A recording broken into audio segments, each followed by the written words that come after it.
Kerala governor Rajendra Vishwanatha Arlekar Pinarayi വിജയനെ മാത്രമല്ല സതീശനെയും ഞെട്ടിച്ചു കളഞ്ഞു. മിന്നൽ നീക്കമായിരുന്നു. ഗവർണർ സാധാരണ വിനിയോഗിക്കാത്ത ഒരു അസാധാരണമായ അധികാരമെടുത്ത് പ്രയോഗിച്ചു. ഡി ജി പിയെ വിളിച്ചു വരുത്തി, ഡി ജി പിയോട് ഉത്തരവിട്ടു, പിടിച്ചകത്തിട്. കാലടി ശങ്കര കോളേജിൽ വെച്ച് സിസ തോമസ് എന്ന് പറയുന്ന വൈസ് ചാൻസലറെ മുടിക്കുത്തിന് പിടിച്ച് ശവസംസ്കാരം നടത്തിയ SFI ഗുണ്ടകളെ ജയിലിലടയ്ക്ക് എന്ന് ഗവർണർ ഉത്തരവിട്ടു. വിളിച്ചു വരുത്തി ഡി ജി പിയെ രവാഡ ചന്ദ്രശേഖറിനെ രാജ്ഭവനിലേക്ക് വിളിച്ചു വരുത്തി ഉത്തരവിട്ടു. 4 SFIക്കാർ ജയിലിലാണ്. ഗുരുതരമായ വധശ്രമം ഉൾപ്പെടെയുള്ള വകുപ്പുകൾ ചുമത്തിയാണ് പോലീസ് കേസെടുത്തിരിക്കുന്നത്. ഇന്ന് പിണറായി വിജയൻ ചോദിച്ചിട്ടുണ്ട്, ഇതെന്ത് രാജ്യം? ഗവർണറാണോ കേരളം ഭരിക്കുന്നത്? ഗവർണർ ഇങ്ങനെ ചെയ്യുന്നത് നിയമപരമായി ശരിയല്ല, ഇത് അംഗീകരിക്കാൻ പറ്റില്ല എന്ന് പറയുന്നു. കാരണം പിണറായിക്ക് നൊന്തു. പിണറായിക്ക് വേണ്ടി ഗുണ്ടാപ്പണി നടത്തുന്ന സംഘത്തെ 1, 2, 3 പറഞ്ഞാണ് ഗവർണർ ജയിലിൽ അടപ്പിച്ചത്. ഇത് ഗവർണർമാർ സാധാരണ ചെയ്യാത്ത നടപടിയാണ്. നമുക്കറിയാം, ഗവർണർ എന്ന് പറഞ്ഞാൽ പൊതുവേ എല്ലാവരും പറയുന്നത്, ഗവർണർ എന്ന് പറഞ്ഞാൽ അവിടെ ഇരിക്കും ഒരു കടലാസ് പുലിയാണ്, ഒരു അധികാരവും ഇല്ല. സംസ്ഥാന സർക്കാർ എന്ന് പറയുന്നോ മന്ത്രിസഭ തീരുമാനിക്കുന്ന കാര്യങ്ങളുടെ താഴെ ഷൂ വരച്ചു കൊടുക്കാനുള്ള ഒരു അധികാരിയാണ് ഗവർണർ എന്നാണ് കോൺഗ്രസ്സുകാരും ഈ പറഞ്ഞ CPMകാരും പറയുന്നത്. പക്ഷേ വിശ്വനാഥ ആർലേക്കർ പറഞ്ഞു, അങ്ങനെ ഇപ്പോൾ കടലാസ് പുലിയാകാൻ എനിക്ക് സൗകര്യമില്ല. ഇത് മുമ്പ് ആരിഫ് മുഹമ്മദ് ഖാൻ തെളിയിച്ചിട്ടുണ്ട്. ആരിഫ് മുഹമ്മദ് ഖാൻ SFIക്കാർ ഗുണ്ടായിസം കാണിച്ചാൽ അതിൻ്റെ അപ്പുറത്തെ ഗുണ്ടായിസം കാണിക്കും. കാരണം ആരിഫ് മുഹമ്മദ് ഖാൻ JNUവിലും ജാമിയ മില്ലിയിലേക്ക് പഠിച്ചു വന്നതാണ്. തല്ലുണ്ടാക്കിയും തല്ല് കൊടുത്തും ശീലമുണ്ടെന്ന് പറയുന്ന SFIക്കാരെ if you are bad I am your dad എന്ന് പഠിപ്പിച്ച ഗവർണറായിരുന്നു ആരിഫ് മുഹമ്മദ് ഖാൻ. ഗവർണറെ വഴിയിലിറക്കി നടക്കാൻ സമ്മതിക്കില്ല എന്ന് വെല്ലുവിളിച്ചപ്പോൾ കോഴിക്കോട് മിഠായി തെരുവിലൂടെ നടന്ന് കാണിച്ചിട്ട് തൊട്ട് നോക്കടാ കുട്ടിക്കുരങ്ങന്മാരെ എന്ന് വെല്ലുവിളിച്ച ഗവർണറാണ്. SFIക്കാർ വഴി തടയാൻ വന്ന കാറിൽ നിന്ന് ഇറങ്ങിയിട്ട് വന്ന മുട്ടി നോക്കടാ എന്ന് പറഞ്ഞപ്പോൾ SFIക്കാർ കണ്ടം വഴി ഓടി നമ്മൾ കണ്ടു. അതിനുശേഷം രാജേന്ദ്ര വിശ്വനാഥ ആർലേക്കർ വന്നപ്പോൾ കൊടിമൂത്ത സംഖ്യയാണ് എന്നറിയാം SFIക്കാർക്കും CPMനും. എന്നാലും ഗവർണർ എന്ന നിലയിൽ ആരിഫ് മുഹമ്മദ് ഖാൻ്റെ ലൈനൊന്നും ആയിരിക്കില്ല കേരള ഗവർണർ സ്വീകരിക്കുക എന്നാണ് പൊതുവിൽ കേരളത്തിലെ SFIക്കാരും കേരളത്തിലെ CPMകാരും കേരളത്തിലെ കോൺഗ്രസ്സുകാരും കരുതിയത്. ഇപ്പോൾ നമ്മൾ നോക്കൂ, കാലടി സർവകലാശാലയിൽ എന്താണ് കഴിഞ്ഞ ദിവസം നടന്ന് അങ്ങേയറ്റം നീചമായ പരിപാടിയാണ്. ഒരു സർവകലാശാലയുടെ VC അവിടെ വരുമ്പോൾ അവിടെ മതാചാരപ്രകാരം അവരുടെ മൃതദേഹം കിടത്തിയിട്ട് സംസ്കാരം നടത്തുന്നു. SFIയുടെ പാരമ്പര്യമാണ്. ശവസംസ്കാര ചടങ്ങ് നടത്തുന്നു. എന്നിട്ട് പുറത്തിറങ്ങുമ്പോൾ സിസ തോമസ് തന്നെ പറഞ്ഞ് അവരുടെ മുതുകിലടിച്ചു, മുടിക്ക് കുത്തിപ്പിടിച്ചു വലിച്ചു. എന്നിട്ട് ഒരു നടപടി ഉണ്ടായില്ല. എന്നോട് മുൻ VC ആയിരുന്ന ഡോക്ടർ KS രാധാകൃഷ്ണൻ എന്നോട് പറഞ്ഞു, അവിടെ ബന്ധപ്പെട്ടപ്പോൾ പോലീസ് അനങ്ങിയില്ല. കാരണം കേരളത്തിലെ വിദ്യാഭ്യാസ മന്ത്രി, എറണാകുളം ജില്ലക്കാരനായ മന്ത്രി പറഞ്ഞിരുന്നു, അത് SFIക്കാർ പറയുന്ന പോലെ ചെയ്താൽ മതി, ആ VCക്ക് 2 കിട്ടുന്ന കിട്ടിക്കോട്ടെ എന്നും മന്ത്രി പറഞ്ഞിരുന്നു എന്ന് അദ്ദേഹത്തോട് ചില ആളുകൾ പറഞ്ഞു എന്ന് KSR എന്നോട് പറഞ്ഞു. ശരിയോ തെറ്റോ നമുക്കറിയില്ല. പക്ഷേ സർക്കാരിന് SFIക്കാരോട് ഒരു അനുഭാവം ഉണ്ടായിരുന്നു. കാരണം അവരും പറഞ്ഞാൽ, സർക്കാരും പറഞ്ഞാൽ കേൾക്കാത്ത VCയാണ്, ഗവർണർ നിയമിച്ച VCയാണ്. അതുകൊണ്ട് സിസ തോമസ് അവിടെ VC ആയി ഇരിക്കുന്നത് ഇപ്പോഴത്തെ സർക്കാരിനും ബുദ്ധിമുട്ടാണ്. കാരണം അവർക്ക് വേണ്ടപ്പെട്ട ആളുകളെ വെക്കാൻ പറ്റത്തില്ലല്ലോ. അതുകൊണ്ട് VCയോട് എതിർപ്പുണ്ട്. VCയെ SFIക്കാർ കൈകാര്യം ചെയ്തെങ്കിൽ നന്നായി എന്ന് പറഞ്ഞിരിക്കുമ്പോഴാണ് ഗവർണർ ഇടപെടുന്നു. ഗവർണറുടെ കീഴിലാണ് വൈസ് ചാൻസലറെ നിയമിച്ചിരിക്കുന്നത് രാജേന്ദ്ര വിശ്വനാഥ ആർലേക്കറാണ്. സിസ തോമസിനെ നിയമിച്ച് വലിയ കോലാഹലമൊക്കെ SFIക്കാർ ഉണ്ടാക്കിയിട്ടും അണുവിട കുലുങ്ങാതെ ആ നിയമനം നടപ്പിലാക്കിയത് ആരിഫ് മുഹമ്മദ് ഖാൻ ആണെങ്കിൽ ആ പാരമ്പര്യം ആവർത്തിക്കുകയാണ് ആർലേക്കർ. ആർലേക്കറിൻ്റെ വൈസ് ചാൻസലറെ ആക്രമിച്ചാൽ, അപമാനിച്ചാൽ താൻ നോക്കി നിൽക്കില്ല എന്ന് ഗവർണർ തെളിയിച്ചു. ഗവർണർക്ക് ഭരണഘടനാപരമായ ആർട്ടിക്കിൾ 354 പ്രകാരം നിങ്ങൾ പറയുന്ന പോലെ കടലാസിൽ ഒപ്പുവെക്കുന്ന അധികാരിയൊന്നും അല്ല ഗവർണർ. ഗവർണറാണ് എക്സിക്യൂട്ടീവ് അധികാരം, ഗവർണറിൽ നിക്ഷിപ്തമാണ് എന്ന് ഭരണഘടനയുടെ ആർട്ടിക്കിൾ 154 പറയുന്നുണ്ട്. 154 പ്രകാരം ഒരു സ്റ്റേറ്റിൻ്റെ എക്സിക്യൂട്ടീവ് അധികാരം സംസ്ഥാന സർക്കാരിനാണെങ്കിലും സംസ്ഥാന സർക്കാർ അത് നടപ്പാക്കുന്നത് ഗവർണറുടെ പേരിലാണ്. ഗവർണർക്ക് വേണ്ടി എന്ന് പറഞ്ഞിട്ടാണ് സംസ്ഥാന സർക്കാരിൻ്റെ എല്ലാ ഉത്തരവുകളും ഇറങ്ങുന്നത്. അപ്പോൾ യഥാർത്ഥത്തിൽ എക്സിക്യൂട്ടീവ് അധികാരം വിനിയോഗിക്കുന്നത് ഗവൺമെൻറ് ആണെങ്കിലും അത് നിക്ഷിപ്തമായിരിക്കുന്നത് ഗവർണറിലാണ്. ആർട്ടിക്കിൾ 154 പ്രകാരം എക്സിക്യൂട്ടീവ് അധികാരത്തിലേക്ക് കാലൂന്നി നിന്നുകൊണ്ടാണ് കേരള ഗവർണർ രവാഡ ചന്ദ്രശേഖറിനെ ലോക് ഭവനിലേക്ക് ഹാജരാകാൻ വിളിച്ചു വരുത്തിയത്. അങ്ങനെ ഗവർണർ വിളിച്ചു വരുത്തിയാൽ ഡി ജി പിക്ക് പോകാതിരിക്കാൻ പറ്റില്ല. ഡി ജി പി പോയേ പറ്റൂ. കാരണം ആർട്ടിക്കിൾ 310 ഭരണഘടന അനുച്ഛേദം 310 പറയുന്നത് എന്തറിയോ? സംസ്ഥാനത്തെ ഏത് ഉദ്യോഗസ്ഥനും during the pleasure of the ഗവർണറുടെ ഇഷ്ടത്തോടെ മാത്രമേ ആ സീറ്റിലിരിക്കാൻ പറ്റുള്ളൂ. സംസ്ഥാനത്തെ ഒരു ക്ലർക്കാവട്ടെ, ഒരു സൂപ്രണ്ടാവട്ടെ, ഡി ജി പി ആവട്ടെ, ഗവർണറുടെ പ്ലഷർ ഉള്ള കാലത്തെ ആ സീറ്റിലിരിക്കാൻ പറ്റൂ എന്ന് ഭരണഘടനയുടെ അനുച്ഛേദം 310 പറയുന്നു. അപ്പോൾ ഇന്നലെ നടന്നത് അസാധാരണമായ ഒരു നടപടിക്രമമാണ്. കേരളത്തിൽ ഇങ്ങനെ അധികം സംഭവിച്ചിട്ടില്ല.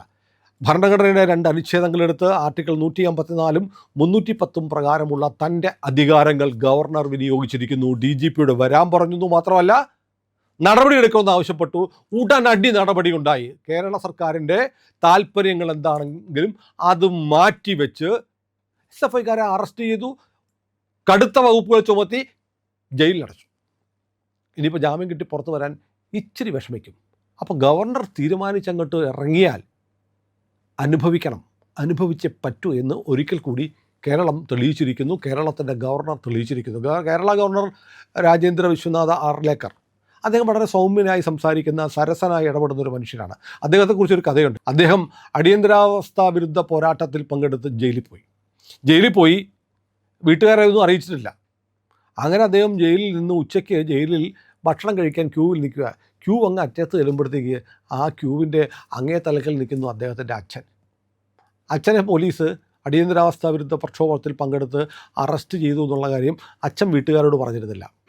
ആരും അറിയണ്ട, വിഷമിക്കേണ്ടെന്ന് കരുതിയിട്ട് പറഞ്ഞില്ല. അതുപോലെ മകനും വീട്ടുകാരറിയണ്ട എന്ന് പറഞ്ഞ് സമരത്തിൽ പങ്കെടുത്ത് ജയിലിൽ ചെന്നപ്പോൾ ജയിലിൽ വെച്ച് അച്ഛനും മകനും കണ്ടുമുട്ടി എന്നൊരു കഥയുണ്ട്. കഥയല്ല, നടന്ന സംഭവം. അത്രയ്ക്ക് തീക്ഷ്ണമായ സമരങ്ങളിൽ പങ്കെടുത്തിട്ടുള്ള നല്ല അനുഭവ സമ്പത്തുള്ള ഒരാളാണ് കേരളത്തിൻ്റെ ഗവർണർ. അദ്ദേഹത്തിൻ്റെ അടുത്ത് അഭ്യാസമായിട്ട് ചെന്ന് കഴിഞ്ഞാൽ വിവരം അറിയും. അപ്പോൾ എനിക്ക് തോന്നുന്നത് ഇത് ഗവർണർ ഈ അധികാരങ്ങൾ വിനിയോഗിക്കുക വഴി SFIക്ക് മാത്രമല്ല VD സതീശനും ഒരു നല്ല താക്കീത് കൊടുത്തിരിക്കുക. മര്യാദയ്ക്ക് നടന്നാൽ കാര്യങ്ങൾ സുഗമമായിട്ട് പോകും. ഇല്ലെങ്കിൽ ഗവർണറിൽ നിക്ഷിപ്തമായ അധികാരങ്ങൾ എടുത്ത് പ്രയോഗിക്കും എന്നതിൻ്റെ ക്ലാസിക് ഉദാഹരണമാണ് കാലടി സർവകലാശാലയിൽ നടത്തിയ തെമ്മാടിത്തരം. SFI എന്ന് പറയുന്ന ഗുണ്ടാ സംഘത്തിൻ്റെ പിതൃശൂന്യമായ നടപടിയെ കേരളത്തിലെ സാംസ്കാരിക ലോകം മിണ്ടിയിട്ടില്ല. ഏതെങ്കിലും സാംസ്കാരിക നായകർ ഒരു വൈസ് ചാൻസലർ ജീവിച്ചിരിക്കുമ്പോൾ ഓർത്തഡോക്സ് സഭാ ആചാരപ്രകാരം അവിടെ അന്ത്യകർമ്മങ്ങൾ നടത്തുന്നു, കുറേ പേര് നിലവിളിക്കുന്നു. എന്തൊരു തെണ്ടിത്തരമാണ് പച്ച മലയാളത്തിൽ പറഞ്ഞാൽ. ഇതാണോ SFIക്കാരുടെ സംസ്കാരം? SFIക്കാർ ഇതിനു മുമ്പ് പ്രിൻസിപ്പലിൻ്റെ കസേര കത്തിച്ചിട്ടുണ്ട്, കുഴിമാട ഒരുക്കിയിട്ടുണ്ട്. പാലക്കാട് വിക്ടോറിയ കോളേജിൽ, മഹാരാജാസ് കോളേജിലാണ് പ്രിൻസിപ്പൾ ഇരിക്കുന്ന കസേര കത്തിച്ചത്. ഇപ്പോൾ ഒരു VCയുടെ ശവസംസ്കാരം നടത്തുന്നു. കുറേ ആണുങ്ങളും പെണ്ണുങ്ങളും കെട്ടി ഒരുങ്ങി ഇങ്ങനെ വരികയാണ്. സമരം എന്ന് പറഞ്ഞ് നടത്താൻ നമ്മൾ ഒരുപാട് സമരങ്ങൾ കണ്ടിട്ടുണ്ട്. സമരങ്ങൾക്കൊരു കുലീനമായ മാതൃകയുണ്ട്. പക്ഷേ ഇതൊക്കെ അപഹാസ്യമായ പൊതുസമൂഹവും ഒരു സംസ്കൃത ചിത്തരായ ആളുകൾക്ക് ഒരിക്കലും ചിന്തിക്കാൻ പറ്റാത്ത തരത്തിലുള്ള സമരങ്ങൾ. എന്നിട്ടോ പുറത്തിറങ്ങി വരുമ്പോൾ വൈസ് ചാൻസലറുടെ മുതുകിലടിക്കുക, മുടിക്ക് കുത്തി വലിക്കുക. ഇവരൊക്കെ അമ്മ പെങ്ങന്മാരെ തിരിച്ചറിഞ്ഞുകൂടാത്തവരാണോ? കുറേ പെൺകുട്ടികളും ഇറങ്ങി നടക്കുന്നുണ്ടല്ലോ. എത്ര നീചമായ, എത്ര മ്ലേച്ഛമായ സംസ്കാരമാണിത്. ഇതിനെതിരെ ശബ്ദിക്കണ്ടേ? കേരളത്തിലെ മാധ്യമങ്ങൾ ഒരക്ഷരം പറയുന്നില്ല. കേരളത്തിലെ മാധ്യമങ്ങൾ സത്യത്തിൽ അന്തിച്ചർച്ച ചെയ്യേണ്ട വിഷയം ഒന്നല്ലേ ഇത്? ഒരു വിദ്യാഭ്യാസ സ്ഥാപനത്തിൻ്റെ, ഒരു സർവകലാശാലയുടെ VCയോട് ഇങ്ങനെ പെരുമാറാമോ? വിദ്യാർത്ഥികളെന്നല്ലേ ഇവരെ വിളിക്കുന്നത്? ഇങ്ങനെയൊക്കെ ചെയ്യാമോ എന്നുള്ള ചോദ്യം ചോദിക്കാൻ കേരളത്തിൽ ആരും ഉണ്ടായിരിക്കുന്നില്ല എന്നതാണ് ഏറ്റവും ഖേദകരമായ വസ്തുത. മാധ്യമങ്ങൾ മിണ്ടുന്നില്ല. സാംസ്കാരിക നായകർ എന്ന് പറയുന്ന കുറച്ച് പേരുണ്ടല്ലോ, ഇവരൊക്കെ എവിടെയാണ്? വിദ്യാഭ്യാസം എന്ന് പറയുന്നത് വളരെ പ്രധാനമായ പവിത്രമായ ഒരു സംഗതിയാണെന്നും ഗുരുക്കന്മാർ വഴികാട്ടികളാണെന്നും പ്രകാശ ഗോപുരങ്ങളാണെന്നും ഒക്കെ പറയുന്ന ഇതേ സാംസ്കാരിക നായകർ ഒരു സർവകലാശാലയിൽ അതിൻ്റെ വൈസ് ചാൻസലറോട് ഇത്ര നിന്ദ്യവും നീചവും ജുഗുപ്സാവകവുമായ രീതിയിൽ വിദ്യാർത്ഥികൾ എന്ന പേരിൽ ഒരു സംഘം അക്രമിക്കൂട്ടം പ്രവർത്തിക്കുമ്പോൾ അതിനെതിരെ മൗനം പാലിക്കുക എന്ന് പറഞ്ഞാൽ നമ്മുടെ സമൂഹം നശിക്കുന്നു എന്നാണ് അതിനർത്ഥം. അത്തരം നാശത്തിലേക്ക് നമ്മുടെ സമൂഹത്തെ വീഴ്ത്താതിരിക്കാനുള്ള ഉത്തരവാദിത്വം എറണാകുളം ജില്ലയിൽ ഈ പറയുന്ന സർവകലാശാലയുടെ തൊട്ടടുത്തുള്ള മണ്ഡലത്തിൽ നിന്ന് മത്സരിച്ച് ജയിച്ചു വന്ന ബഹുമാനപ്പെട്ട കേരള മുഖ്യമന്ത്രി വി.ഡി. സതീശനുമുണ്ട്. അദ്ദേഹവും മിണ്ടുന്നില്ല. സത്യത്തിൽ കേരളത്തിലെ വിദ്യാഭ്യാസ മന്ത്രിയും കേരളത്തിലെ മുഖ്യമന്ത്രിയും ആഭ്യന്തരമന്ത്രിയും അടക്കമുള്ളവർ വൈസ് ചാൻസലർക്കെതിരെ നടന്ന ഈ അക്രമത്തെ അപലപിക്കേണ്ടതല്ലേ? നിങ്ങളുടെ വിദ്യാർത്ഥി പ്രസ്ഥാനമല്ലല്ലോ ചെയ്തത്, SFI അല്ലേ? SFI എന്ന് പറയുന്ന വിദ്യാർത്ഥി പ്രസ്ഥാനം എക്കാലത്തും തുടരുന്ന അധാർമികമായ ആസുരമായ പ്രവർത്തികളുടെ തനിയാവർത്തനം കണ്ടിട്ടും കേരളത്തിൻ്റെ മുഖ്യമന്ത്രി മിണ്ടാതിരിക്കുന്നത് നീചമായ കാര്യമാണ്. അപ്പോഴാണ് കേരളത്തിനൊരു നാഥനുണ്ട് എന്ന് തെളിയിച്ചുകൊണ്ട് കേരളത്തിൻ്റെ ഗവർണർ ഭരണഘടനയിലെ സവിശേഷമായ അധികാരങ്ങൾ ആർട്ടിക്കിൾ 154 310 ഒക്കെ എടുത്ത് പ്രയോഗിച്ചു എന്ന് വ്യാഖ്യാനിക്കാവുന്ന തരത്തിലുള്ള ഒരു നടപടിയായിട്ട് വന്നത്. അങ്ങനെയൊന്നും ഗവർണർ വിളിച്ചാൽ നടപടി എടുക്കേണ്ട കാര്യമില്ല എന്ന് പറയുന്നവരുണ്ട്. ഗവർണർക്ക് DGP ഒന്നും ചെയ്യാൻ പറ്റില്ല എന്നും പറയുന്നവരുണ്ട്. ഗവർണർ അങ്ങനെ ചെയ്താൽ ഇപ്പോൾ എന്ത് ചെയ്യും? ചെയ്താൽ നിങ്ങൾക്ക് കോടതിയിൽ പോകാനേ പറ്റുള്ളൂ. ഒരുപക്ഷെ കോടതി മുൻകാലങ്ങളിൽ ഗവർണർ ഇത്തരത്തിലുള്ള എടുത്തിട്ടുള്ള നടപടികളൊക്കെ റദ്ദാക്കിയിട്ടൊക്കെ ഉണ്ടാവാം. പക്ഷേ ഗവർണർ ഒരു നടപടി എടുത്താൽ അതൊരു നടപടി തന്നെയാണ്. ഏതായാലും റവാഡ ചന്ദ്രശേഖർ എന്ന് പറയുന്ന കേരളത്തിൻ്റെ DGP അങ്ങനെ ഒന്നും അനാശാസ്യമായ കാര്യങ്ങൾക്ക് വഴങ്ങുന്ന ആളല്ല. നിയമവാഴ്ചയെ അംഗീകരിക്കുന്ന, ഭരണഘടനാ സ്ഥാപനങ്ങളെ ബഹുമാനിക്കുന്ന, ആദരണീയമായ പാരമ്പര്യമുള്ള കേരളത്തിൻ്റെ DGP ഒന്നാം തരം ഓഫീസറാണ്. എനിക്ക് അദ്ദേഹത്തെ അറിയാം. അദ്ദേഹം എറണാകുളത്ത് DIG ആയിരിക്കുമ്പോൾ ഞാനിവിടെ ഒരു പത്രത്തിൻ്റെ ബ്യൂറോ ചീഫ് ആയിരുന്ന ആളാണ്. എനിക്ക് വ്യക്തിപരമായി അന്നു മുതലേ പരിചയമുള്ള, പിന്നീട് അദ്ദേഹം ഭുവനേശ്വറിലൊക്കെ ഇൻ്റലിജൻസ് ബ്യൂറോയിൽ വർക്ക് ചെയ്യുന്ന സമയത്തൊക്കെ എനിക്ക് അദ്ദേഹത്തെ അറിയാം.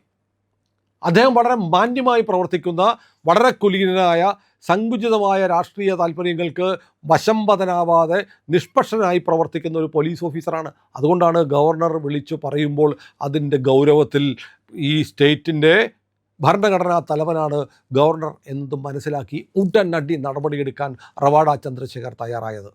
അതും നമ്മൾ കാണാതിരുന്നുകൂടാ. ഏതായാലും ഗവർണർ ഒരിക്കൽ കൂടി മുണ്ടും മടക്കി കുത്തി SFI ഗുണ്ടാ സംഘത്തെ നേരിടാൻ ഇറങ്ങിയിരിക്കുന്ന കാഴ്ചയാണ് നമ്മൾ കണ്ടത്. ഗവർണർക്കെതിരെ പിണറായി വിജയൻ വാളും ചിലമ്പും ഒക്കെ എടുത്ത് ഇറങ്ങിയിട്ടുണ്ട്.